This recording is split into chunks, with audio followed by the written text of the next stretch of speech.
Hello everyone, I am Aparna Kushwaha. Today I will explain some topics of vector algebra.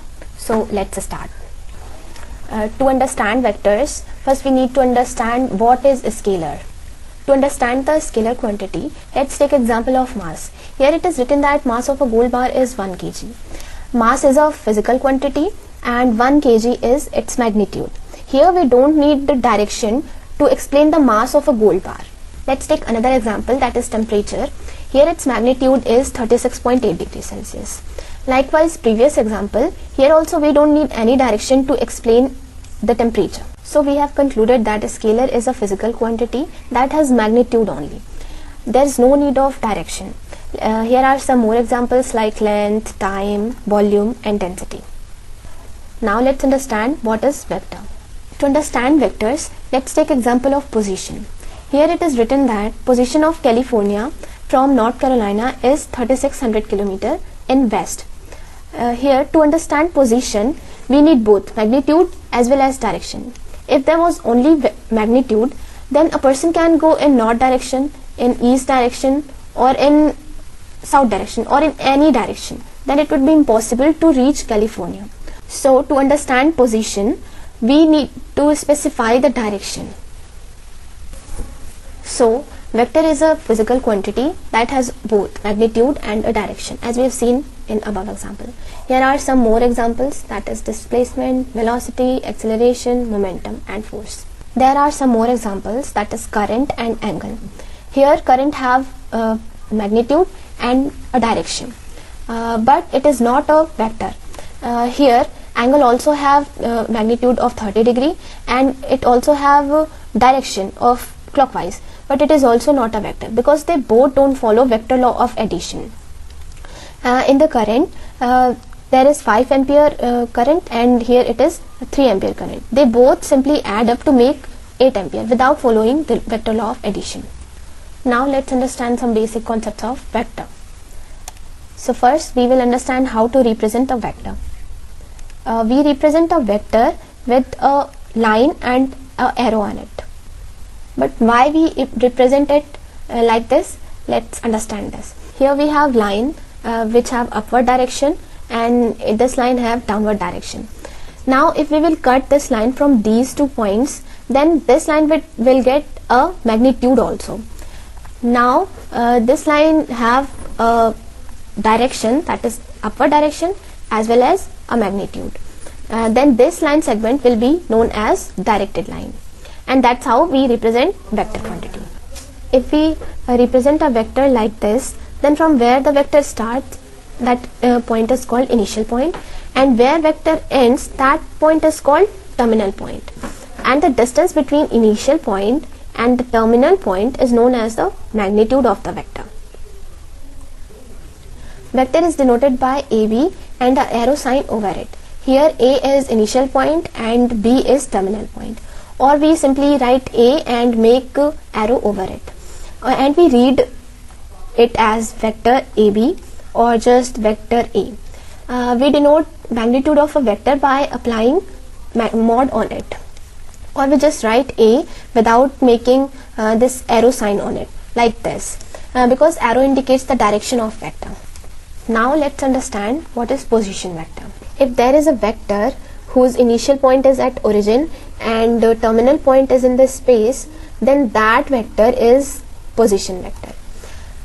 If we know the coordinates of the point that is in the space here P, which have the coordinates x, y and z, then we can find the magnitude of the position vector by using this formula, that is root over x square plus y square plus z square. Now let's understand what is direction angles, direction cosines and direction ratio. If there is a vector whose initial point is at origin and the terminal point is in the space, then that vector will make some angle with x-axis, that is alpha.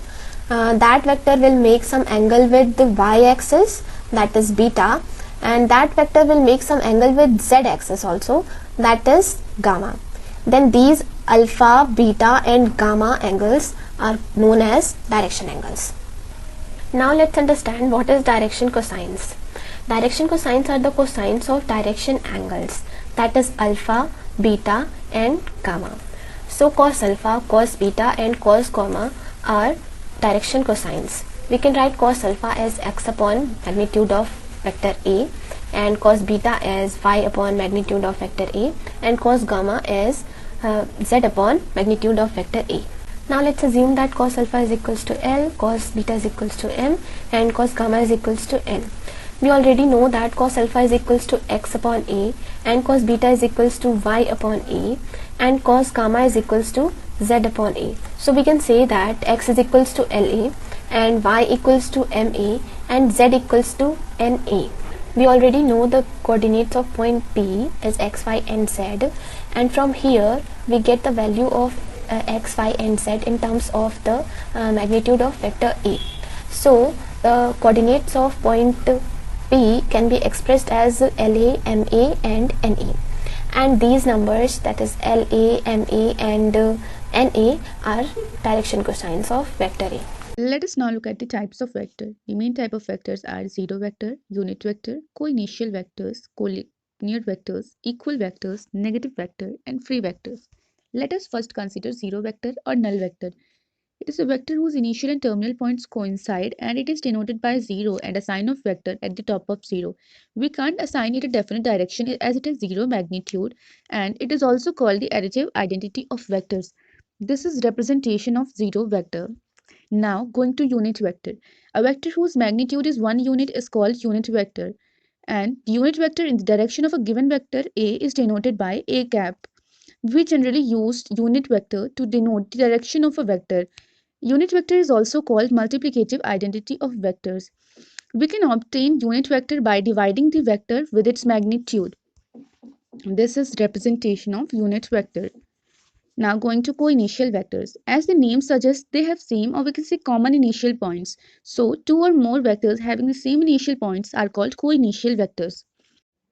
These are representation of co-initial vectors. Here OA, OB and OC are co-initial vectors, and in the second figure AB and AC are co-initial vectors. Now going to collinear vectors. Two or more vectors are said to be collinear if they are parallel to the same line, irrespective of their magnitude and directions. Two vectors A and B are said to be collinear if there exists a number n such that A is equal to nb. The cross product of two collinear vectors is equal to the null vector, and the corresponding coordinates of two collinear vectors are equal, that is a1 by a2 is equal to b1 by b2 is equal to c1 by c2. Examples of collinear vector are 3 cap minus 1 cap minus 2 cap and 9 cap minus 3 cap minus 6 cap. This is representation of collinear vector. It can be in the same direction or in the opposite direction. Equal vectors. Two vectors A and B are said to be equal if they have same magnitude and they are in the same direction. Coordinate of two equal vectors are equal. Equal vectors can have different starting and ending points, but their orientation must be same. Here you can see in the figure 1, orientation of AB and PQ are same, and here in the second figure all the four vectors have same orientation. Now going to negative vector. A vector whose magnitude is the same as that of the given vector but the direction is opposite to that of it is called negative of the given vector. It is called opposite vector. For example, vector QP is the negative vector of PQ and written as PQ is equal to minus of QP. This is representation of negative vector. Here you can see that PQ and QP have same magnitude but opposite direction. At last, consider free vector. A free vector is a vector of which only the magnitude and direction are specified, not the position or line of action. It is also called non-localized vector.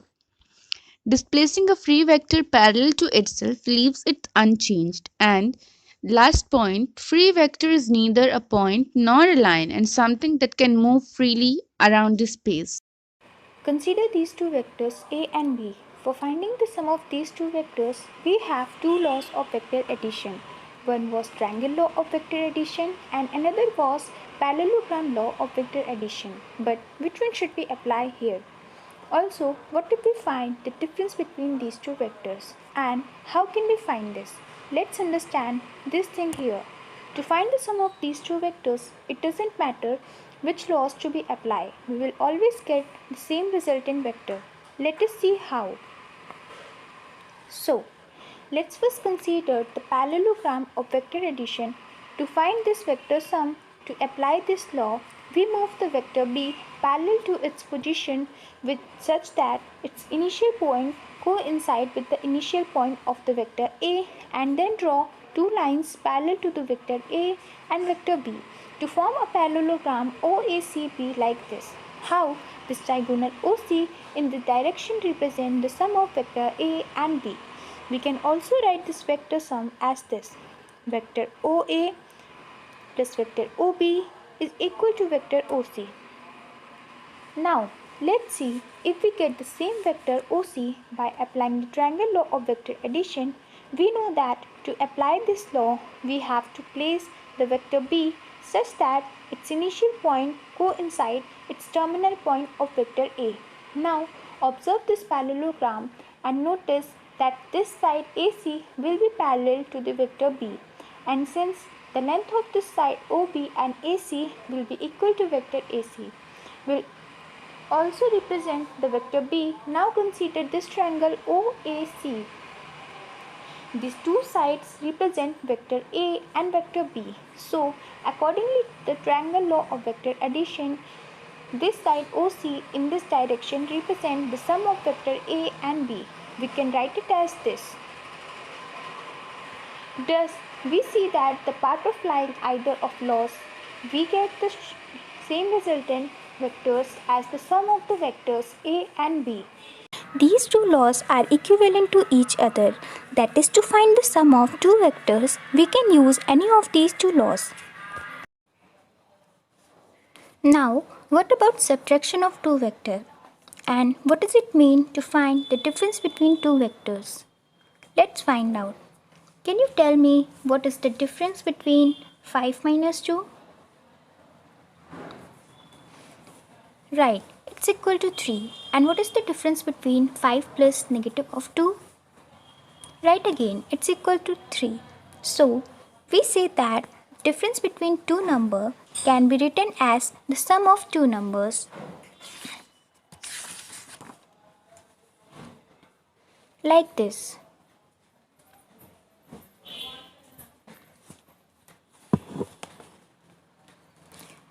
Similarly, the difference between two vectors A and B is defined as the sum of vector A and the negative of vector B. Do you remember what is the negative of the vector? Right. For example, the negative of vector v is a vector which has same magnitude as that vector of b but is directed in the opposite direction of vector v.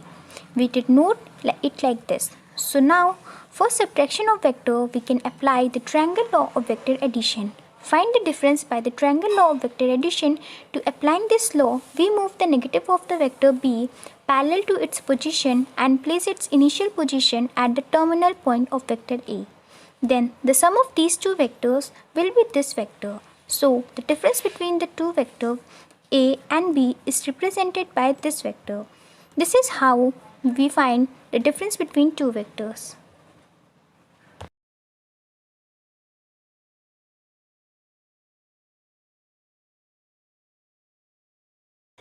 Let's see properties of vector addition. For any two vectors a and b, we know that vector a plus vector b is equal to vector b plus vector a. Consider the parallelogram ABCD and let AB is equal to vector a and BC is equal to vector b. Now, by using triangle law in triangle ABC, we get AC is equal to vector a plus vector b. And we know that opposite sides of parallelogram are equal and parallel to each other. Hence, AD is equal to BC is equal to vector B and DC is equal to AB is equal to vector A. Now, by using triangle law in triangle ADC, we get AC is equal to vector B plus vector A. Hence, we get A vector A plus vector B is equal to vector B plus vector A. This proves that this is a commutative property of vector addition. Now let's see the another property. For any three vectors, vector A, vector B and vector C, we get vector A plus vector B plus vector C is equal to vector A plus vector B plus vector C. Let PQ is equal to vector A and QR is equal to vector B, RS is equal to vector C respectively. Now, by using triangle law in triangle PQR, we get vector A plus vector B is equal to PQ plus QR is equal to PR. By applying triangle law in triangle PRS, we get vector A plus vector B plus vector C is equal to PR plus RS is equal to PS. Now, by applying triangle law in triangle QRS, we get vector B plus vector C is equal to QR plus RS is equal to QS. Now, as same, we apply the triangle law in triangle PQS, we get vector A plus vector B plus vector C is equal to PQ plus QS is equal to PS.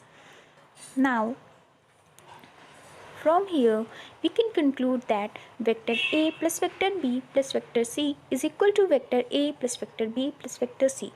This proves that this is the associative property of vector addition.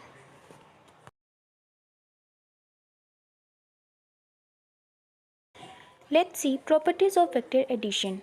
For any two vectors A and B, we know that vector A plus vector B is equal to vector B plus vector A. Consider the parallelogram ABCD and let AB is equal to vector A and BC is equal to vector B. Now, by using triangle law in triangle ABC, we get AC is equal to vector A plus vector B. And we know that opposite sides of parallelogram are equal and parallel to each other.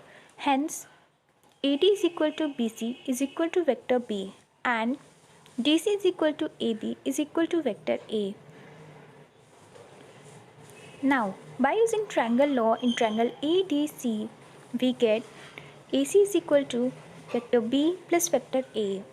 Hence, we get vector A plus vector B is equal to vector B plus vector A. This proves that this is a commutative property of vector addition. Now let's see the another property. For any three vectors, vector A, vector B and vector C, we get vector A plus vector B plus vector C is equal to vector A plus vector B plus vector C. Let PQ is equal to vector A and QR is equal to vector B, RS is equal to vector C respectively. Now, by using triangle law in triangle PQR, we get vector A plus vector B is equal to PQ plus QR is equal to PR. By applying triangle law in triangle PRS, we get vector A plus vector B plus vector C is equal to PR plus RS is equal to PS. Now, by applying triangle law in triangle QRS, we get vector B plus vector C is equal to QR plus RS is equal to QS.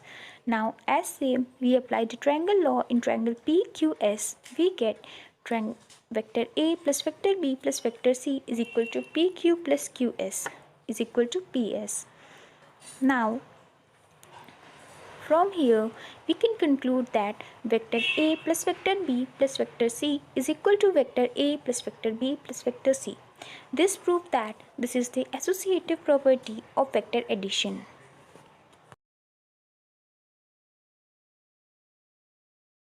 Multiplying a vector by a scalar can be any real number, means it could be rational, irrational, positive to negative, any number.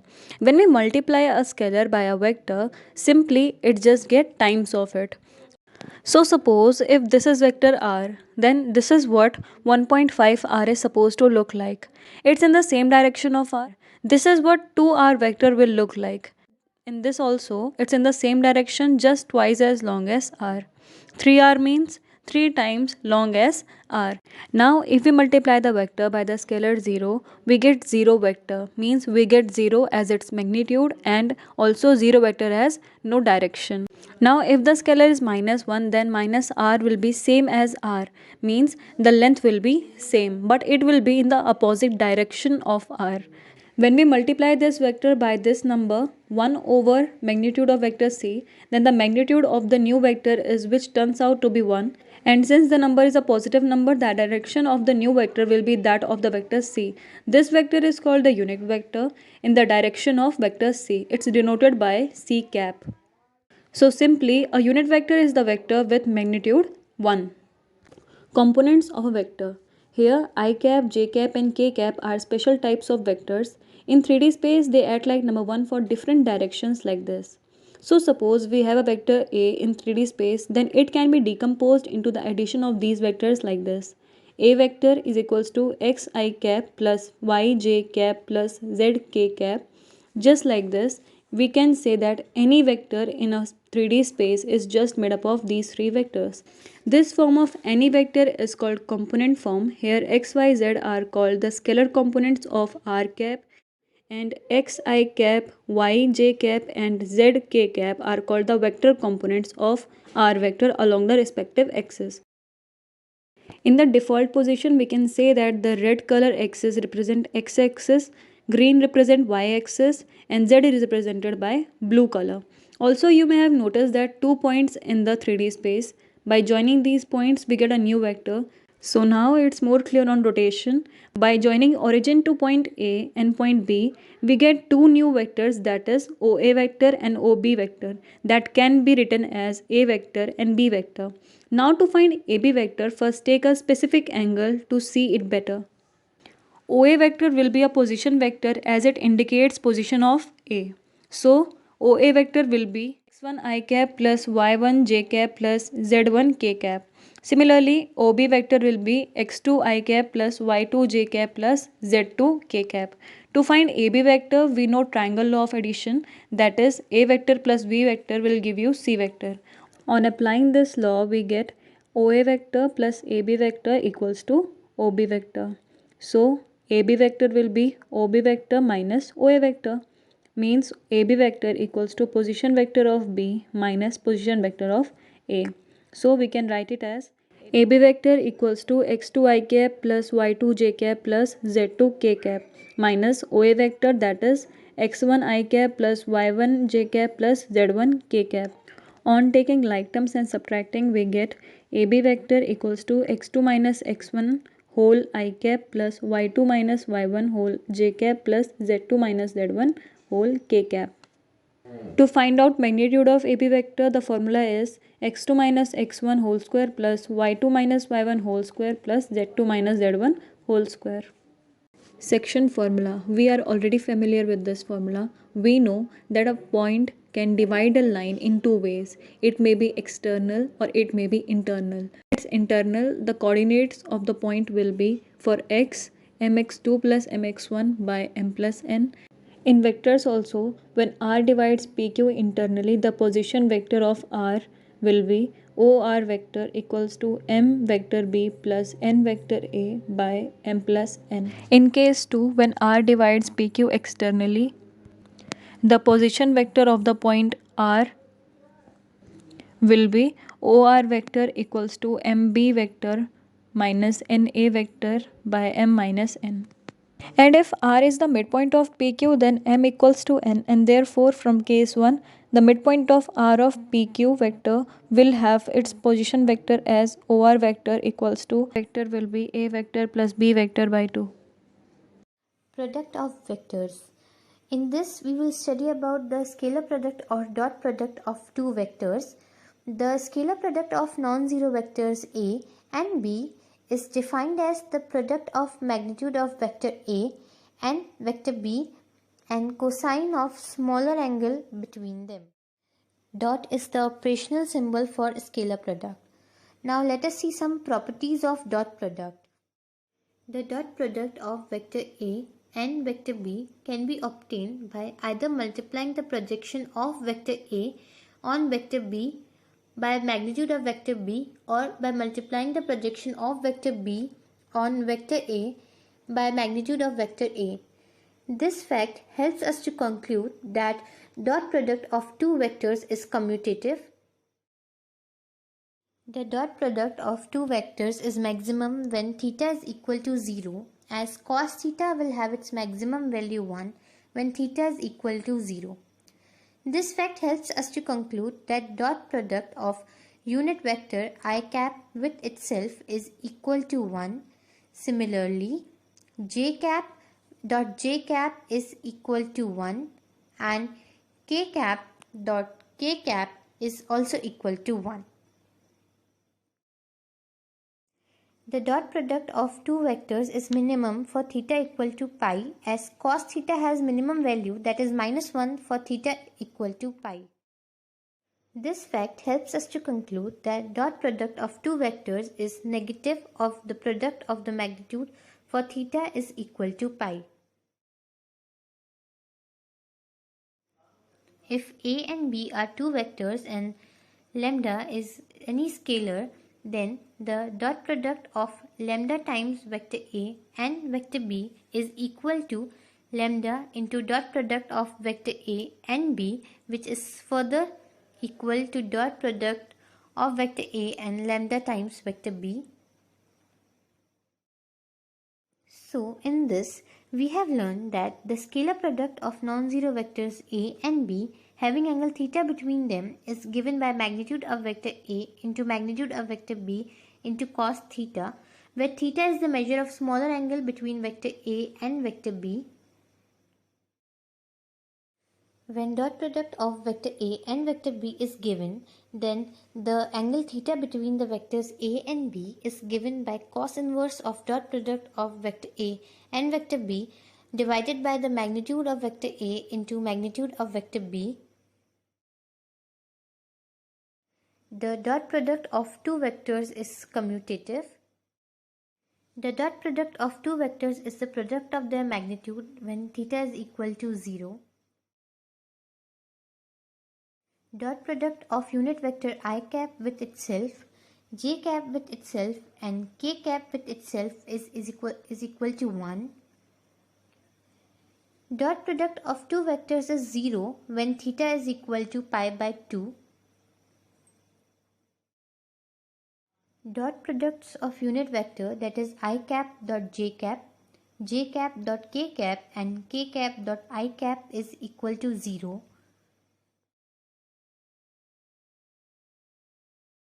Another property of dot product is that dot product of two vectors is negative of product of their magnitude when angle between the two vectors is equal to pi.